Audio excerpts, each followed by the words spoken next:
Top 10 favourite movie of all time aku, Part 2. Hari tu Part 1 dah cover nombor 10 sampai nombor 6. Part 2 kita cover nombor 5 sampai nombor 1.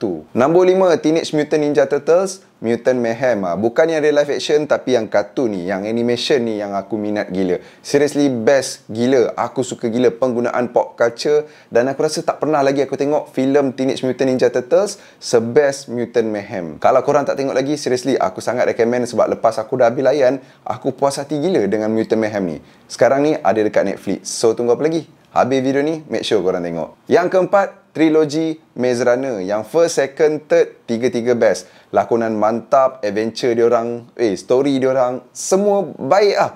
Aku kadang berharap ada sambungan yang keempat macam New Adventure, tapi risau juga nanti dia buat lagi barai. Macam better cukup 3 tu je. Tapi macam tak puas lagi dengan universe dalam Maze Runner tu. Hopefully ada kisah yang lain pula ke dalam universe yang sama. Tapi buat elok lah, jangan buat tak elok pula. Nombor 3, dua-dua movie dalam Spider-Verse. Into the Spider-Verse, Across the Spider-Verse. Dan sekarang ni aku tak sabar nak tengok Beyond the Spider-Verse. Lagi-lagi dengan cliffhanger yang kita dapat dekat second movie tu. Dua-dua movie tu story dia baik betul lah.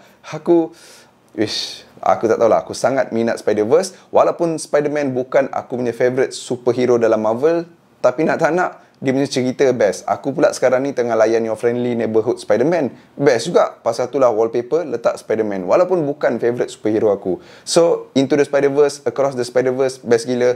Beyond the Spider-Verse, tak sabar nak tunggu.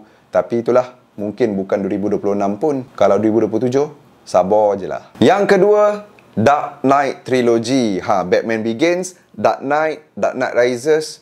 Tiga-tiga best gila. Tapi shout out lebih pada yang second tu, The Dark Knight. Story best gila. Walaupun cerita dia panjang, duration dia lebih daripada 2 jam, kau tak rasa bosan. And then lakonan Joker yang dimainkan oleh mendiang Jared Leto memang masterpiece.